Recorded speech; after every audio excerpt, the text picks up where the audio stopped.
नमस्कार श्रोत्यांनो, book highlights bye अश्विनीमध्ये मी सौ अश्विनी इंदुरकर तुमचं पुन्हा एकदा स्वागत करते. आज आपण Susan Jeffers feel the fear and do it anyway या पुस्तकाची समरी ऐकणार आहोत. तुम्ही या समरीतून तुमच्या भीतीला हँडल कसं करायचं हे शिकाल. तुमच्या घाबरण्याची जी कारणं आहेत ती या समरीमुळे दूर होतील.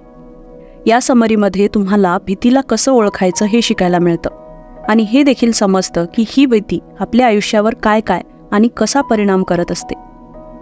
त्यातून तुम्हाला या भीतीला कसं तोंड द्यायला हवं आणि तिला कसं नियंत्रित करता यायला हवं हे देखील शिकायला मिळतं. भीतीला घाबरून अनेक संधी नकळत तुमच्यापासून निघून जातात. ही पण गोष्ट तुम्हाला समजेल. ही समरी ऐकताना तुम्हाला एक जाणीव होईल की तुमची स्वतःकडे बघण्याची नजर बदलत आहे. तर मग तुम्ही तुमचं आयुष्य बदलण्यासाठी तयार असाल तर ही समरी शेवटपर्यंत नक्की ऐका. या समरीच्या शेवटी तुम्हाला हे समजेल की ज्या गोष्टींना तुम्ही सगळ्यात जास्त घाबरता त्यांना फक्त स्वीकारल्यामुळे आपल्यात बराच फरक पडतो. चला तर मग समरीला सुरुवात करू. ज्या गोष्टीतून आपल्याला आनंद मिळतो आपण नेहमी त्याच्याच शोधात असतो, पण त्या आनंदाचा अनुभव आपण खूप काळ घेऊ शकत नाही. याचं कारण म्हणजे भीती. आयुष्यात कधी काय होईल हे आपल्या हातात नसतं, पण कोणतीही परिस्थिती आपण नक्कीच बदलू शकतो जेणेकरून त्या परिस्थितीमध्ये जाणवणारा कटू अनुभव आपण सहन करू शकू. लेखिकेने भीतीच्या 3 लेवल्स सांगितल्या आहेत. वास्तवातल्या गोष्टी असतात ज्या गोष्टींसाठी काहीतरी कृती करण्याची गरज असते. दुसऱ्या लेवलमध्ये इगोसारख्या भावना असतात, जसं की नकार, अपयश किंवा स्वतःची इमेज खराब व्हायची भीती आणि त्यामुळे आपल्यात असहाय्य झाल्याची भावना निर्माण होते. तिसऱ्या लेवलमध्ये असणारी भीती म्हणजे सगळ्यात मोठी भीती. ही भीती तेव्हा निर्माण होते जेव्हा आपण मनात मी याला हँडल करू शकणार नाही असा विचार करायला लागतो. भविष्याबद्दल कोणीही अचूक अंदाज लावू शकत नाही, म्हणून प्रयत्न करायच्या आधी मी याला हँडल करू शकत नाही असा विचार करणं आपण थांबवलं पाहिजे. स्वतःवर विश्वास ठेवून भीतीला घाबरण्याऐवजी तिला तोंड दिल्यामुळे तुम्ही कोणतीही अवघड परिस्थिती नक्कीच हँडल करू शकाल. हे समजून घेण्यासाठी लेखिकेने इथे एक उदाहरण दिलं आहे. एक माणूस त्याच्या लहानपणीच्या दिवसांबद्दल विचार करत होता. राहून राहून त्याला त्याच्या आईची आठवण येत होती.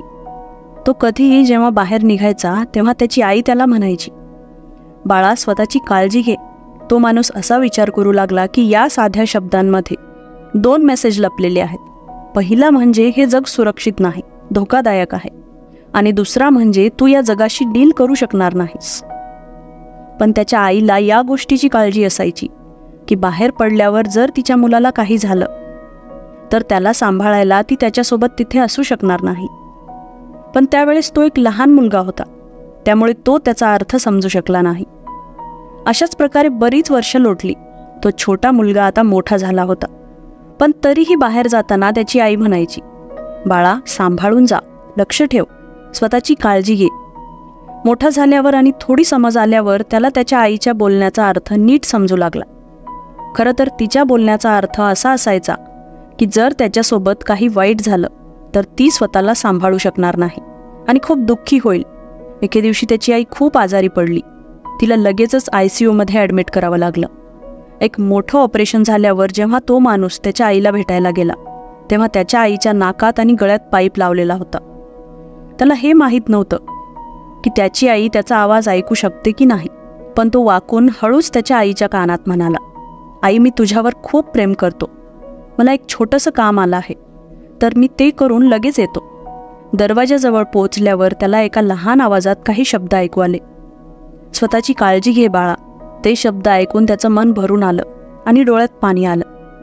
तो विचार करू लागला, आई इतक्या वर्षात ही किती वेळा बोलली असेल हे कदाचित मी मोजू सुद्धा शकणार नाही. भीतीशी एक असं सत्य जोडलेलं आहे जे कधीच बदलणार नाही, आणि ते म्हणजे आपली भीती ही पूर्णपणे कधीच संपत नाही. पण त्या भीतीचा तुमच्या आयुष्यावर कितपत परिणाम व्हावा हे तुम्ही नक्कीच नियंत्रित करू शकता. भीतीला शांत आणि नियंत्रित करता येऊ शकतं, पण कोणत्याही नवीन परिस्थितीमध्ये ती भीती परत येतेच. ही एक सायकल आहे. जोपर्यंत तुम्हाला याची सवय लागत नाही तोपर्यंत हे असंच होणार. कोणीही असो, सगळ्यांनाच या भीतीची जाणीव होत असते. म्हणूनच अशा गोष्टी करा ज्या तुमच्या कम्फर्ट झोनच्या बाहेर असतील. यामुळे तुमची भीती काही प्रमाणात का होईना कमी होईल. यासाठी आपण एक उदाहरण घेऊ. एक बाई होती. तिचा घटस्फोट झाला होता. घटस्फोट होण्याच्या आधी ती प्रत्येक गोष्टीसाठी तिच्या नवऱ्यावर अवलंबून असायची. पण नंतर मात्र काही नवीन शिकण्याशिवाय तिच्याकडे दुसरा पर्याय उरला नाही. तिला कोणतंही काम करण्याचा अनुभव नव्हता आणि तिला कधीही बाहेरच्या जगाला फेस करायची सुद्धा गरज पडली नव्हती. त्यामुळे घटस्फोटानंतर ती खूप घाबरली. पण तिने हिंमत दाखवून नवीन नवीन गोष्टी शिकायला सुरुवात केली. यामुळे तिच्यामध्ये हळूहळू आत्मविश्वास येऊ लागला. प्रत्येक दिवशी ती काहीतरी नवीन शिकायची. स्वतःच्या बळावर सगळ्या परिस्थितीला हँडल करण्याच्या तिच्या क्षमतेमुळे तिची भीती कमी होऊ लागली. पण जेव्हा कधीही तिला नवीन काही अनुभव यायचा तेव्हा तिची भीती परत यायची. पण तिचा विशेष गुण म्हणजे तिने भीतीला घाबरून कधीही माघार घेतली नाही. कारण तिला हे समजलं होतं की जोपर्यंत ती या भीतीपासून पळणं थांबवणार नाही तोपर्यंत ती भीती तिला पळवतच राहील.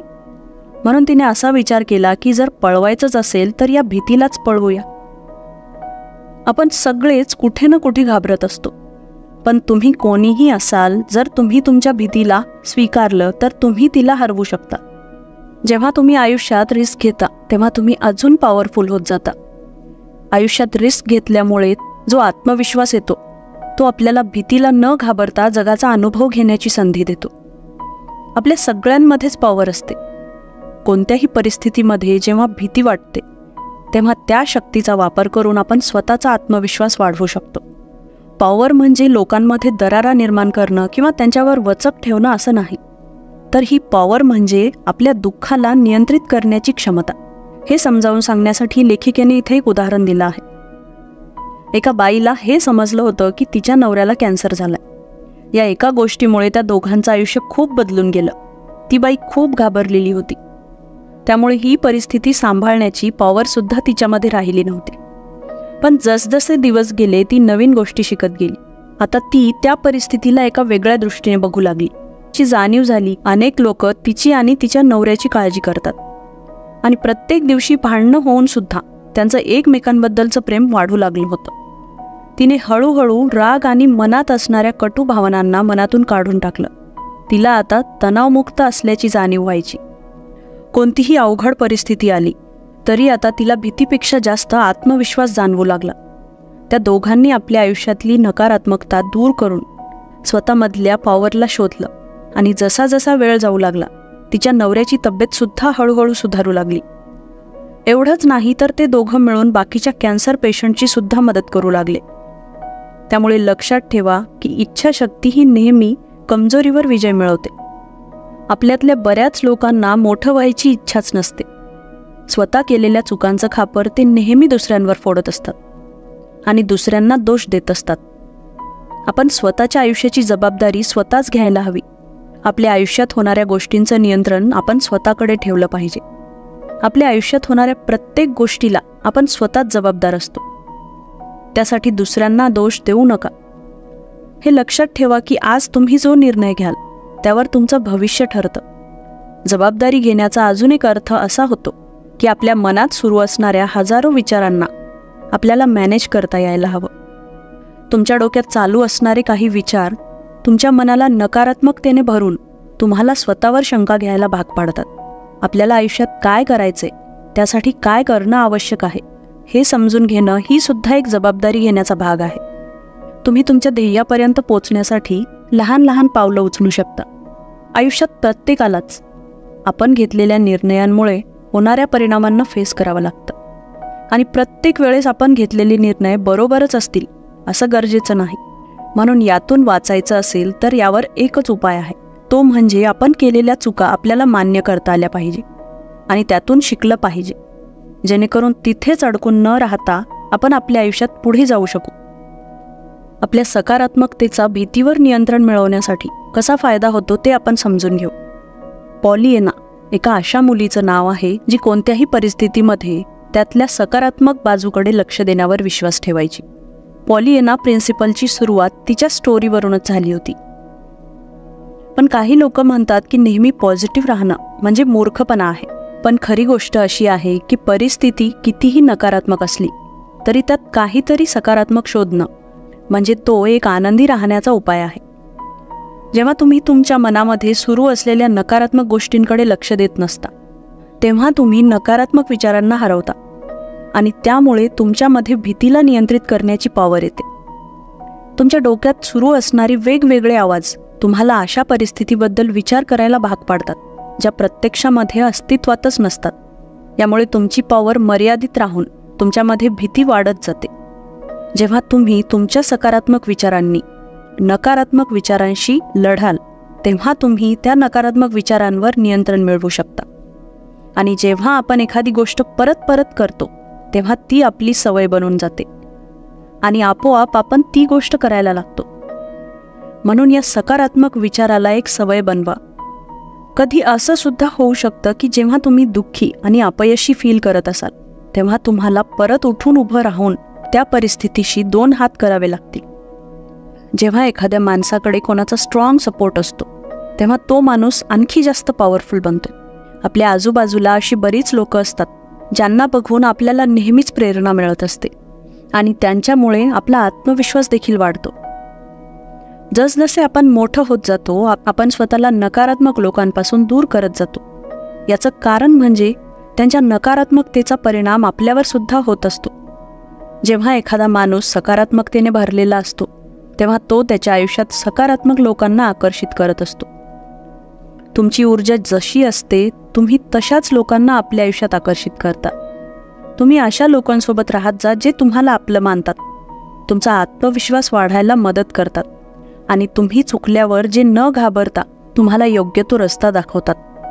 जर तुमच्या जवळच्या लोकांपैकी कुणी तुमच्यासोबत वाईट वागलं असेल, तर त्या गोष्टीला दुर्लक्ष करण्यापेक्षा त्यांच्याशी बोलून नक्की अडचण काय आहे ते समजून ती अडचण सोडवण्याचा प्रयत्न करा.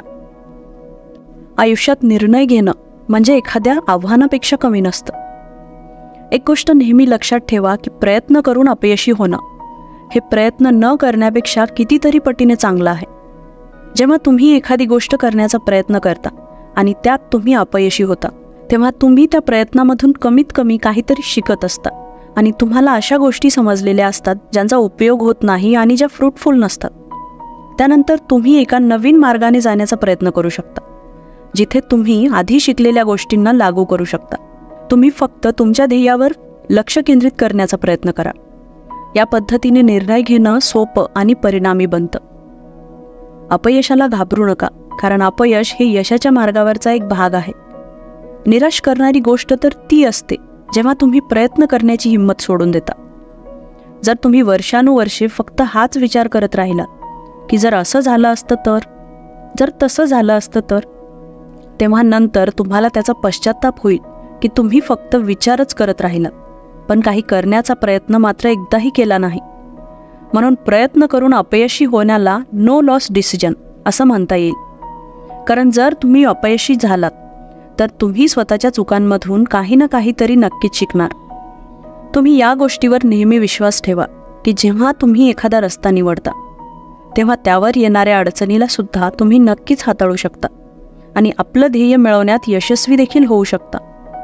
असंही होऊ शकतं की त्या रस्त्यावर तुम्हाला अपयशाला सामोरं जावं लागेल, पण त्यावेळेस परत हिंमत करून तुम्ही एका वेगळ्या मार्गाने जाण्याचा प्रयत्न करू शकता. तुमच्यासमोर बऱ्याच संधी येतील, फक्त तुमच्यामध्ये रिस्क घेण्याची हिंमत असली पाहिजे. रिस्क घेऊनच तुम्ही तुमच्या भीतीला दूर करू शकता आणि आपलं ध्येय मिळवू शकता. तुम्हाला स्वतःवर विश्वास असायला हवा. कधीही तुम्हाला जेव्हा भीती वाटेल, तेव्हा स्वतःला फक्त एवढं म्हणा की मी हे हँडल करू शकतो. ही समरी इथेच संपते. समरी आवडल्यास नक्की लाईक, शेअर आणि कमेंट करा. चॅनलवर नवीन असाल तर सबस्क्राईब करा. सोबतच बेल नोटिफिकेशन ऑन करायला विसरू नका.